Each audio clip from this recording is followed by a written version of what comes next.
Floricanto.digital presenta.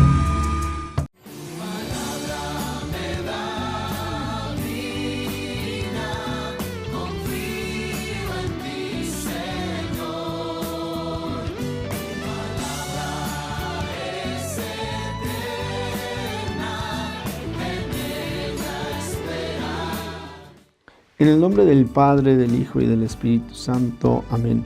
Palabra de vida del Santo Evangelio según San Mateo, capítulo 15, versículos del 29 al 37.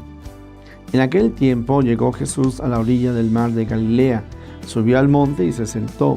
Acudió a él mucha gente que llevaba consigo tullidos, ciegos, lisiados, sordomudos y muchos otros enfermos.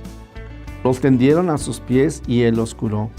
La gente se llenó de admiración al ver que los lisiados estaban curados, que los ciegos veían, que los mudos hablaban y los tullidos caminaban, por lo que glorificaron al Dios de Israel. Jesús llamó a sus discípulos y les dijo: Me da lástima esta gente porque llevan ya 3 días conmigo y no tienen que comer. No quiero despedirlos en ayunas porque pueden desmayarse en el camino. Los discípulos le preguntaron: ¿Dónde vamos a conseguir en este lugar despoblado panes suficientes para saciar a tal muchedumbre? Jesús les preguntó: ¿Cuántos panes tienen? Ellos contestaron: 7 y unos cuantos pescados. Después de ordenar a la gente que se sentara en el suelo, Jesús tomó los 7 panes y los pescados, y habiendo dado gracias a Dios, los partió y los fue entregando a los discípulos y los discípulos a la gente. Todos comieron hasta saciarse y llenaron 7 canastos con los pedazos que habían sobrado. Palabra del Señor. Gloria a ti, Señor Jesús. Hermanos, hace unos días, hace 2 domingos, estábamos celebrando la Jornada de los Pobres, la segunda jornada de oración por los pobres. Esta es una iniciativa del Papa Francisco porque quiere que también nosotros hagamos conciencia de los pobres que existen en el mundo. Yo quiero decirles que de acuerdo a la Organización Mundial que lleva hace estas encuestas, lleva el récord de la población, pues se señala que 1 de cada 7 personas en el mundo están en extrema pobreza. Y en México, 1 de cada 10. Y claro, uno podría decir: ¿dónde están esos pobres? Que no los veo. Claro, no los veo porque no los quiero ver. Muchas veces nos hacemos indiferente al pobre, el que está ahí al lado en la calle pidiendo limosna, al que está en los cruceros de las calles. En ocasiones, ciertamente, ya sabemos que hay algunas personas que engañan, ¿verdad? Vivales, les decimos aquí en México, pero no todos son iguales. Pero además nos es más cómodo no verlos, Así un poquito en esta dimensión de, pues si no los veo, no existen, pero ahí están. Por eso el Señor Jesús nos dirá al final de los tiempos, en aquel juicio, cuando nos diga: pues vengan, benditos de mi Padre, porque tuve hambre, porque tuve sed, porque estaba solo, estaba encarcelado, estaba enfermo y me auxiliaron. Bueno, pues aquellos que saben tener ojos, que tienen ojos para ver y detectan este tipo de pobreza y los atienden, pues podrán recibir estas palabras del Señor Jesús: vengan, benditos de mi Padre. Y habrá algunos otros que dirán: pero ¿y cuándo no te lo hicimos, Señor? Pues si nunca te vimos. Y es de que el Señor Jesús no solamente está ahí en el pobre que no vemos, sino que el Señor está en él. Por eso, Teresa de Calcuta pedía mucho, o decía así: busquemos y encontremos a Jesús oculto en el rostro del pobre. Y todo esto viene a colación porque la primera parte del texto del Evangelio lo podríamos dividir en 3 partes, lo que escuchamos.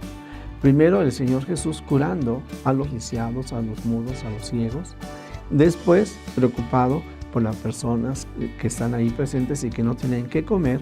Y en tercer lugar, pidiéndole a los apóstoles que ellos le ayuden a saciar el hambre de aquellos que estaban a su alrededor. Así vemos al Señor actuando, observando la realidad, analizando la situación. Bueno, ahora ya ven, en algo han mejorado, pero ahora tienen otro tipo de hambre, otro tipo de necesidad, pues el Señor Jesús también estará dispuesto a ayudarlos. Nosotros conocemos que hay algunos procesos de ayuda al pobre en donde no solamente se le pretende dar un alimento, sino incluso se le invita a un proceso en donde él pueda ir recuperando su dignidad, no solamente en lo material, sino en el ánimo, ante la tristeza, ante la depresión en la que puede haber caído por la situación difícil en la que vivía. Y entonces estas acciones que también promueven al ser humano, que promueven al pobre, pues son verdaderamente acciones muy loables. Claro, ahí estaríamos nosotros hablando de una sociedad que se organiza. Por eso le damos gracias a Dios también por estas acciones, por ejemplo, aquí en mi parroquia, en donde la comunidad en cada celebración eucarística, la dominical, viene y nos deja algún producto no perecedero y luego con ello organizamos algunas despensas, despensa de la fraternidad, y así llegamos a muchas personas. Y todavía hay mucho más por hacer. Pero yo lo que hoy quisiera señalar es de que definitivamente el Señor hoy nos está invitando a que en el nombre de Él podamos ser sencillos y más atentos a las necesidades de los demás, y que también podamos ser sus manos, sus pies, sus ojos para ayudar al prójimo. Porque Él podría haber dicho, ¿qué es lo que tenemos? Pan, peces, muy bien, díganles a todos que se sienten, y entonces ahí en donde están les va a aparecer la comida. No, el Señor Jesús oró, hizo esta acción de gracias, esa acción eucarística, ocurre la multiplicación y se lo da a los apóstoles para que ellos también le den a los demás. Va a decir, es una expresión de Juan Pablo II, que sobre toda posesión pende siempre una hipoteca de justicia. De tal manera que el Señor Jesús quiere también solucionar muchos de los problemas que hay a nuestro alrededor con la ayuda de cada uno de nosotros. Así de que hoy podríamos decir, tengo que aprender a ser sensible ante las necesidades que hay en el mundo. Tengo que buscar algunas personas concretas a las que yo pueda ayudar. Si es posible, organizarme con otros más para que podamos hacer una acción conjunta y duradera. Y no solamente la limosna, que a lo mejor calma un poquito mi conciencia porque hoy ayudé a este pobre y ojalá la próxima semana no me lo vuelva a encontrar aquí. No. Fíjense todo lo que significa todo este cambio de mentalidad que no lo logramos percibir como revolucionario, pero que lo es. Sobre todo esto se percibe mejor ahí en la India o en Oriente, en donde el pobre se le considera que es pobre porque ya le tocaba y nadie se mete con ellos. Pero la creatividad cristiana hace que nosotros no seamos indiferentes a los demás, que no nos encerremos en nuestro egoísmo, sino que la capacidad de amar hace que salgamos de nosotros. Entonces, mirar la pobreza que hay la realidad que hay a nuestro alrededor, concretizar en algunas personas, no vamos a poder resolver todo, pero quizás sí hay algunas personas de manera muy concreta que podemos ayudar. Organizarnos, esto ya mucho mejor, si invitamos a otros para que vengan y nos ayuden, y establecer entonces un sistema continuo que además de dar algo, pueda efectivamente promover, ayudar a la persona, generar un proceso de recuperación integral de la persona necesitada a la que estamos ayudando. He hablado propiamente del pobre material, pero recuerden que hay una pobreza todavía mayor, que es la pobreza moral. Y ahí nos encontramos entonces a la prostituta, al drogadicto, al alcohólico, a la persona que está en depresión. Quizás a ellos no necesitamos tanto cosas materiales, pero sí una palabra de cariño, una palabra de aliento. Necesitamos definitivamente establecer estos caminos que nos ayuden a estar cercano a los más pobres y necesitados, en lo moral, en lo físico. Y concluyo yo hablando también de otra pobreza, que a lo mejor esta la podemos de alguna manera solucionar, que sería la soledad. Curiosamente, Teresa de Calcuta, de nuevo, ella decía, en los grandes países en donde aparentemente todo está resuelto, la mayor pobreza que yo encuentro es la soledad.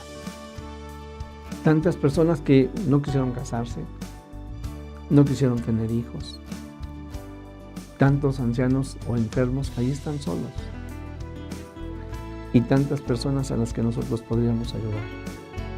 En fin, que el Señor, pidámosle hoy que el Señor abra a cada uno de nosotros los ojos para poder ver al pobre, de la manera que sea, porque está solo, porque es pobreza material, porque es pobreza moral. Que su Espíritu nos ayude a concretizar algunas ayudas, si es posible, de manera organizada con otros hermanos, y si es posible algo estructural, que no sea como una flor de un día, sino algo que quede de manera permanente. Y hoy simplemente diría, porque el Señor Jesús partió aquellos panes, se los dio a los discípulos para que ellos lo repartieran a la gente. Gracias, Señor, por lo que tú me das, para que yo lo reparta con aquellos que me rodean. Gracias, Señor, por lo que tú me das, para que yo lo comparta con aquellos más necesitados que me rodean. Jesús, que todos te conozcan y te amen, es la única recompensa que quiero. Y la bendición de Dios Todopoderoso, Padre, Hijo y Espíritu Santo, descienda sobre ti, sobre tu familia y sobre aquellas personas que se han de ver beneficiadas por tu misericordia, enriquecida o motivada por la misericordia de Dios. Dios te bendiga.